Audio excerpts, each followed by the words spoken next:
इसके से नफरत हो गई है। भाविका आज जल्दी ही तैयार होकर कॉलेज के लिए निकल पड़ी थी। आज का दिन उसके लिए बहुत खास था। आज उसका केमिस्ट्री विभाग के अध्यक्ष के रूप में पहला दिन था।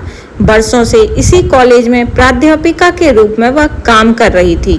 उसे खुशी थी कि कॉलेज संचालन ने उसके योगदान को सराहा और उसे पदोन्नति दी। विभाग अध्यक्ष को एक सहायक भी मिल गया था। भाविका कॉलेज में नई पारी को शुरू करने के लिए बहुत उत्साहित थी। हो भी क्यों ना, जीवन के न जाने कितने अमूल्य वर्ष उसने इस कॉलेज को दिए थे। जब से बेटे आयुष का इंजीनियरिंग के बाद लंदन में जॉब लगा था, वो बिल्कुल अकेली रह गई थी। अनिल को तो उनके ऑफिस और मीटिंग से फुर्सत ही ना थी। भाविका के लिए उसके पास वक्त ही कहाँ था। मायूस होकर उसने भी अपना पूरा वक्त कॉलेज और स्टूडेंट के भविष्य को समर्पित कर दिया था। जब उसे कॉलेज के प्रबंधन से प्रमोशन का प्रस्ताव आया तो उसने उसे तुरंत स्वीकार कर लिया। भाविका अपने ऑफिस रूम में पहुंचकर नए काम में मसरूफ हो चुकी थी। उसे अपने सहायक से मिलने की उत्सुकता भी थी। थोड़ी देर में दरवाजे पर दस्तक हुई। सामने कोई 23-24 साल की युवती हाथ में नियुक्ति पत्र लिए खड़ी थी। भाविका ने उसकी तरफ देखा। जीन्स और कुर्ता पहने, करीने से कटे बाल और हल्के मेकअप में वो युवती बहुत ज़्यादा आकर्षक लग रही थी। मेरा नाम माही है, युवती ने अपना नियुक्ति पत्र सौंपते हुए परिचय दिया। सारी औपचारिकताएं पूरी करके माही ने काम शुरू कर दिया। भाविका कनखियों से माही की तरफ देखे जा रही थी। माही थोड़ी थोड़ी देर में अपना फोन देखती और मुस्कुराते हुए मैसेज करती, तो कभी हेलो हेलो किसी से बात करती। आजकल के युवाओं को सिर्फ फोन पे ही लगे रहते हैं, काम की कोई चिंता नहीं है इन्हें, सोचते हुए भाविका अपने काम में लग गई। दोपहर लंच ब्रेक में भाविका अपने रूम में ही खाना खा रही थी।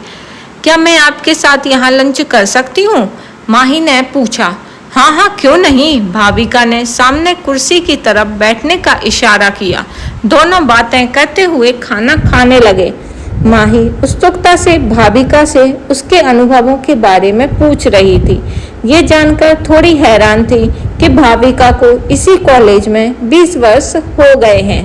माही ने बताया कि उसने तो पिछले साल ही अपनी कॉलेज की पढ़ाई पूरी की है और एक प्राइवेट कॉलेज में कुछ महीने काम करने के बाद ये उसकी दूसरी नौकरी है। इस दौरान भी थोड़ी थोड़ी देर में माही का फोन बजे जा रहा था और वो कॉल काटते जा रही थी। फोन उठा लो, शायद किसी को कुछ जरूरी काम हो। भाविका ने बार बार बजती फोन घंटी से परेशान होकर ऐसा कहा। नहीं, कोई ज़रूरी नहीं है, मेरा बॉयफ्रेंड साहिल बार बार कॉल कर रहा है, बहुत प्यार करता है मुझसे। आज मेरा पहला दिन है नए काम का, इसलिए फ़ोन करके जानना चाहता है कि मेरा दिन कैसा जा रहा है। माही इटलाते हुए बोले। भाविका सोच में पड़ गई कि आज उसका भी तो पहला दिन है इस नए रोल में, लेकिन अनिल ने सुबह से एक भी फ़ोन तो क्या एक बात भी नहीं की। किसी ने सही ही कहा है, वक्त के साथ प्यार का रंग हल्का हो जाता है। भाविका को माही से जलन सी होने लगी। देखते ही देखते पहला दिन पूरा हो चला था। भाविका ने घर जाने के लिए अपना बैग उठाया। माही भी अपना पर्स उठाकर तैयार थी। तुम्हारा घर का क्या पास में है? भाविका ने माही से पूछा। नहीं, श्याम कॉलोनी में रहती हूँ, जो थोड़ी दूर है यहाँ से। साहिल मुझे घर तक छोड़ देगा। माही का जवाब सुनकर भाविका बाहर चल पड़ी। कॉलेज के गेट से भाविका की कार बाहर निकल रही थी तो भाविका ने देखा माही एक सुंदर युवक की बाइक पर पीछे बैठी जा रही थी और दोनों हंसते हुए बात कर रहे हैं। भाविका की कार ट्रैफिक में फंसी हुई थी, जबकि साहिल की बाइक कारों के बीच में सड़क को चीरती हुई आगे बढ़ गई और नजरों से ओझल हो गई। भाविका सोचने लगी, जब उसकी नई नई शादी हुई थी तब अनिल के पास भी एक मोटरसाइकिल थी। न जाने कितने साल दोनों उसी पर घूमे हैं। आयुष को भी कैसे अनिल आगे बिठा लिया करते थे। कितने सुहावने दिन थे उनके जीवन के। वक्त के साथ अनिल और वो दोनों ही काम और घर की जिम्मेदारियों के बोझ तले दबते चले गए। मोटरसाइकिल की जगह अब कार आ गई थी घर में, पर अब साथ में कार में घूमने का वक्त नहीं था। अनिल को ऑफिस के काम से कई बार दूसरे शहर जाना पड़ता था। भाविका ने भी अपने आप को पहले आयुष की पढ़ाई और कैरियर, बाद में अपने कॉलेज के काम में रमा लिया था। यूं तो सब ठीक ही चल रहा था, पर कभी कभी उसका मन करता था कि अनिल थोड़ा तो उससे प्यार और अपनापन जताए। भाविका को माही किसी दिन अपने फिल्म देखने का प्लान के बारे में बताती तो कभी कैसे वो और साहिल साथ में वीकेंड मनाने पास के रिजॉर्ट गए थे। फिल्में देखने का तो बड़ा शौक था, पर अनिल कभी साथ चलने को राजी ना होते। भाविका अनमने मन से माही की बातें सुनकर खुद को काम में बिजी करने की कोशिश करती।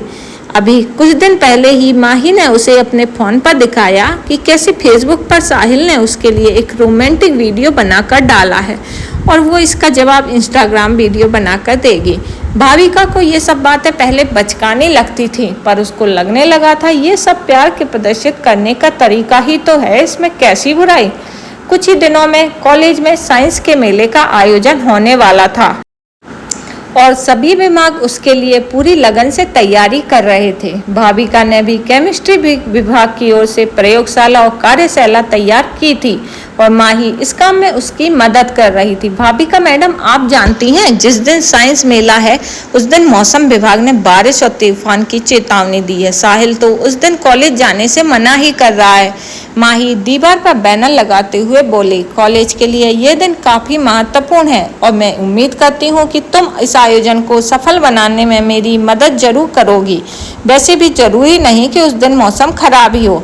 भाविका ने उखड़े स्वर में कहा। वो चाहती थी कि उसका विभाग साइंस मेले में सबसे अच्छा दिखे और वो पूरी तैयारियों में कोई चूक होने नहीं देना चाहती थी।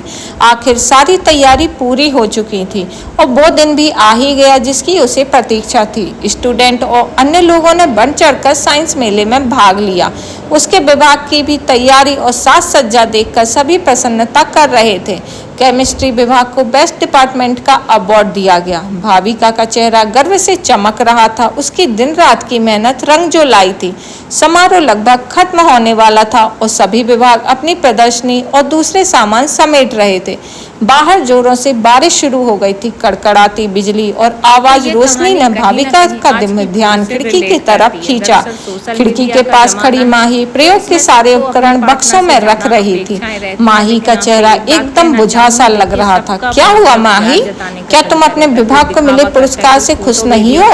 भाविका माही के पास गई तो वो खुद को रोक न सकी। रोते हुए उसने बताया कि साहिल को उसने किसी दूसरी लड़की के साथ कई बार देखा है और आजकल वो उससे बात भी नहीं कर रहा है। आज भी उसने कई बार साहिल को फोन करने की कोशिश की पर उसने फोन नहीं उठाया। भाविका स्तब्ध थी कि उससे क्या कहे। काम खत्म करके दोनों बाहर जाने के लिए निकली। बाहर बारिश अब बहुत तेज हो चली थी और शहर के कई निचले हिस्सों में पानी भी भर गया था। यातायात एकदम धप्प पड़ जाना था। भाविका और माही दोनों एक साथ कॉलेज के गलियारे में खड़ी तेज होती बारिश को देख रही थी। दोनों सोच रही थी अब घर कैसे जाएंगे। भाविका के ड्राइवर ने फोन कर दिया था कि इलाके में पानी भर जाने की वजह से कॉलेज आने में असमर्थ है। भाविका और माही दोनों के चेहरे पर चिंता के बादल थे क्योंकि रात होने वाली थी और बारिश थमने का नाम नहीं ले रही थी। ऐसे में कोई ऑटो या टैक्सी वाला भी नहीं दिख रहा था। भाविका इधर उधर देख रही थी कि एक कार उसके सामने आकर रुकी। कार का शीशा नीचे ही हुआ तो देखा उसके अंदर ड्राइवर के साथ अनिल बैठे हुए थे। जल्दी से अंदर बैठ जाओ, अनिल ने आवाज लगाई। भाविका माही को हाथ पकड़कर अंदर बैठ गई। आप यहाँ कैसे आ गए? अनिल को देखकर वो हैरान थी। मैंने टीवी पर देखा था कि तुम्हारे कॉलेज के आसपास पानी भर गया है और कोई यातायात की सुविधा नहीं है। मैंने आज दौरे पर जाना था पर वो कैंसिल करके तुमको यहाँ लेने आ गया। बारिश तो आज पूरी रात रुकने वाली नहीं है। अगर मैं ना आता तो तुम घर कैसे आती? अनिल की बात सुनकर भाविका के आंखों में आंसू आ गए, मानो दिल के सारे गुब्बार आज निकल जाना चाहते हों। कितने दिनों से वो माही के चमकते हुए रिश्ते को देखकर मन में अनिल के लिए शिकायतें जमा कर रही थी। सच तो ये था कि सच्चा प्यार होता है वहाँ दिखावे की कोई जगह नहीं रह जाती। तो ये स्टोरी कहीं ना कहीं आज की पीढ़ी से रिलेट करती है। देखिए, मैं इतना ही कहना चाहूँगी कि जो आपके पार्टनर है, सबको अपने पार्टनर से शिकायत रहती है, लेकिन सबका अपना अपना प्यार जताने का एक तरीका होता है। आजकल सोशल मीडिया का ज़माना है, तो कुछ लोग उस पर फोटो वीडियो डालकर अपना प्यार जताते हैं, लेकिन कुछ लोगों को ये सब पसंद नहीं है तो वो नहीं भी करते। तो इसका मतलब ये नहीं कि वो आपकी केयर नहीं करते। तो अपने पार्टनर की भावनाओं की अनदेखी ना करें, उनकी भावनाओं को ज़रूर समझें, उनकी भावनाओं की कद्र करें। उनको जो अच्छा लगता है वो करने दीजिए, आपको जो अच्छा लगता है आप कीजिए, ना आप उनके मामले में ज़्यादा इंटरफेयर कीजिए, ना वो आपके करेंगे। रिश्ता आसानी से चलेगा, अच्छा निकलेगा, खूबसूरत निकलेगा। तो कहानी पसंद आई हो तो वीडियो पर लाइक कीजिए, चैनल सब्सक्राइब कीजिए, कमेंट बॉक्स में ज़रूर कमेंट करें।